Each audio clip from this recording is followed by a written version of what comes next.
Welcome back to Roots and Garden Secrets. What I am about to share today might completely change the way you grow zucchini forever. Here is a question worth sitting with. How many summers have you walked out to your garden, looked at your zucchini plants, and felt that sinking feeling in your chest? Maybe they never flowered right.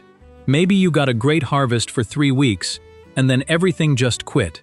Or maybe the plants wilted and died before July even showed up. If any of that sounds familiar, I want you to know something important. It is not your fault. It is not your soil. And it is definitely not your climate. The real problem is that almost everything most gardeners believe about growing zucchini is fundamentally wrong. In my experience, there are exactly 3 types of zucchini growers. The first gets almost nothing and pulls dead plants by midsummer. The second gets an exciting early harvest, then watches everything collapse when summer heats up. And the third, the one almost nobody ever becomes, harvests steadily from late spring all the way through fall until frost. I spent 8 years failing before I finally cracked the code. Today I am sharing 5 secrets that will get you to that third level, starting this very season. If that is what you have been looking for, hit that like button now and subscribe to Roots and Garden Secrets so you never miss what comes next. Let me start with the secret that took me the longest to accept, because it goes against everything our gardening instincts tell us to do. Secret number 1 is this. Stop trying to keep your zucchini plants alive all season long. I know that sounds strange, but here is the truth that most gardeners never learn. Zucchini is not built for endurance, it is built for speed. From the moment you transplant a zucchini seedling into your garden, that plant has roughly 60 to 90 days before it begins to break down. The leaves start looking rough, the stems weaken, production slows to almost nothing. And no amount of extra water or fertilizer is going to reverse that decline. This is not a failure on your part. This is simply the biology of the plant doing exactly what it was designed to do. The solution is something professional growers have used for decades, and it is called succession planting. Instead of planting once and hoping for the best, you plant in waves, staggering new seedlings into the garden every 3 to 4 weeks throughout the season. When one wave starts to decline, the next one is already hitting its stride and producing beautifully. Now, how many waves you can plant depends on where you live. If your last average frost date falls in mid to late March, you can comfortably run 4 full waves of zucchini in a single year. If your last frost is in mid to late April, you are looking at 3 solid waves. And even if you are in a colder climate where you cannot plant out until mid to late May, you can still grow 2 productive waves before the season closes down on you. For that very first wave of the year, I always recommend starting your seeds indoors. In early spring, your garden soil is simply too cold for reliable germination. Zucchini seeds need soil temperatures between 75 and 85 degrees Fahrenheit to wake up properly. Once your soil reaches that range consistently, your second and third waves can be direct seeded right into the garden to save yourself a step. One technique I want you to add to your process before transplanting is called hardening off. Rather than moving seedlings straight from indoors to full outdoor conditions, set them outside for just a few hours each day, over 7 to 10 days, gradually increasing their exposure. This simple step prevents transplant shock and gives each new wave the strongest possible start. Here is a pro tip I have found genuinely valuable. In each planting wave, grow 2 different varieties side by side. One should be a reliable performer you already trust, like my personal favorite right now, Harvest King, one of the most productive varieties I have ever grown. The second slot is for experimentation, a new variety you want to evaluate. Over a few seasons, this approach helps you discover exactly which varieties thrive in your specific microclimate. The difference it makes is remarkable, and when you get the timing right, something genuinely satisfying happens. You pull out your tired, worn-out first-wave plants on the exact same week that your second-wave plants start producing fruit. Your garden never goes empty.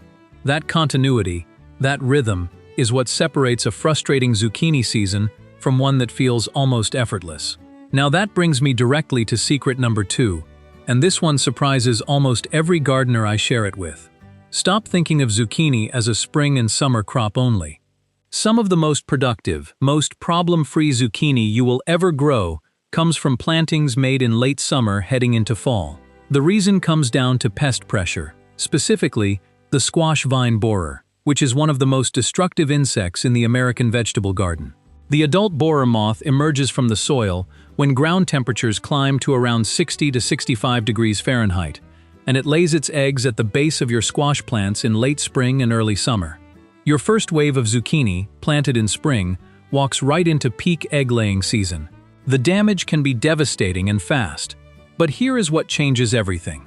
Later plantings fall completely outside that egg-laying window. The moths have already done their work for the season, and your late summer plants are simply not on their radar anymore. If you garden in the northern states, the squash vine borer only completes one generation per year. Once that spring hatch is done, it is done. Your second and third waves are essentially untouchable. If you are in the south, where 2 generations are possible, your third and fourth waves still land safely outside both cycles. While your early plants are still in the ground and pest pressure is at its peak, there are smart ways to defend them actively. Yellow sticky traps placed near your plants catch adult moths before they can lay eggs. Wrapping the lower 6 to 8 inches of each stem with aluminum foil or nylon stocking creates a physical barrier the moth simply cannot penetrate. And spraying a combination of kaolin clay and spinosad, a naturally derived organic bacteria, once per week builds a protective shield around the plant that stops most feeding insects in their tracks. And when a plant finally reaches the end of its productive life, pull it out promptly. Diseased and weakened plants act like a beacon, attracting more pests and fungal spores into your garden space. Remove them cleanly and give your incoming wave the fresh, healthy start it deserves. Secret number 3 is one that completely changed the lifespan of my plants, and it is something almost no one talks about. Stop planting your zucchini in full summer sun during peak heat season. I know that feels counterintuitive. Zucchini is a warm season crop. It loves heat. But here is what most gardeners do not realize about this plant. Zucchini is not a sun-baked desert species. It is actually a tropical understory plant, meaning it evolved growing beneath the protective canopy of a forest, absorbing soft, filtered light rather than direct, high-intensity rays. In early spring, when UV levels are still relatively mild, full sun is perfectly fine. Your plants handle it well and actually thrive. But once peak summer arrives and the UV index climbs to its highest point, that direct exposure becomes genuinely damaging. It stresses the plant, weakens its immune response, and dramatically shortens its productive life. The solution is shade cloth, and using it correctly makes an enormous difference. Let me give you the practical guidelines based on where you live. If you garden in the northern states, a 30% shade cloth installed through the month of July is usually all you need. If you are in the South or the Midwest, step up to a 50% shade cloth and run it from around June 15 through August 15.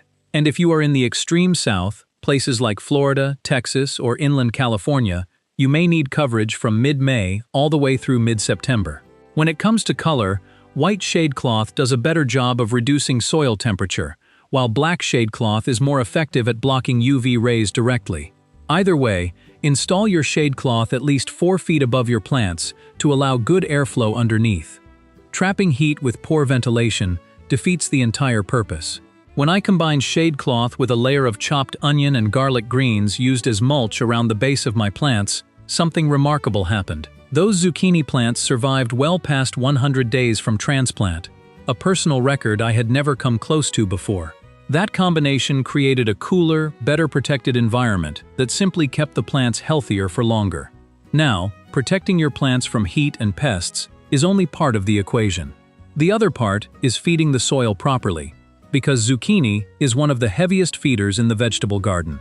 These plants take far more from your soil than they ever give back, and if you do not replenish aggressively, your plants will exhaust the ground beneath them and collapse ahead of schedule. Before planting each wave, I work a custom blend of slow-release organic fertilizers into the soil. This includes an all-purpose organic granular fertilizer, bone meal for phosphorus and root development, shell meal from crab and lobster to suppress harmful nematodes, and azomite for trace minerals that most commercial fertilizers completely miss. These ingredients break down gradually through the soil microbiome and feed the plant steadily over weeks. Immediately after transplanting, I follow up with a water-soluble feeding using organic fish fertilizer combined with a balanced synthetic soluble to give the roots an immediate and bioavailable nutrient boost right from day one. Here is where I go beyond what most guides recommend. Your fertilizer formula should actually change as the plant moves through its life stages. During early leafy growth, nitrogen is your priority. Once flowering begins, shift to a formula like 10-10-15, which is higher in potassium to support strong blooming and fruit set. As the season winds down, reduce nitrogen further and move to something like 5-10-10 to keep the plant focused on producing fruit rather than growing more leaves. That last point matters more than most people realize. Excess nitrogen produces lush, tender, fast-growing foliage that looks impressive but is actually softer and far more attractive to squash bugs, aphids, and the fungal disease we will talk about in just a moment. Keep your nitrogen in check. Maintain a fertilizing schedule every 2 weeks throughout the entire growing season, and rotate where you plant your zucchini each year. In the off-season, cover crops like clover or winter rye, rebuild organic matter, and naturally restore nitrogen to the soil, setting you up for an even stronger start the following spring. Now I want to talk about 2 problems that the gardening world does not discuss nearly enough, and together they are responsible for more mid-season zucchini failures than almost anything else we have covered so far. The first is powdery mildew. If you have ever walked out to your garden and noticed a white, chalky powder spreading across your zucchini leaves, you already know this disease. But what most gardeners do not realize is that powdery mildew is not caused by wet conditions the way most fungal diseases are. It is actually caused by a fungus called Podosfera, and it thrives when the air humidity sits between 40 and 60% with dry leaves and warm days, followed by cool nights. That is exactly the weather pattern of late summer across most of the United States. A single infected plant can release millions of airborne spores in one day, spreading the disease to every plant nearby before you even notice it has started. Prevention is always more effective than treatment. Start by choosing varieties that carry powdery mildew resistance. Look for it right on the seed packet. Harvest King, the variety I personally grow, has strong natural resistance that gives it a real advantage in late-season conditions. Space your plants generously so air can move freely between them.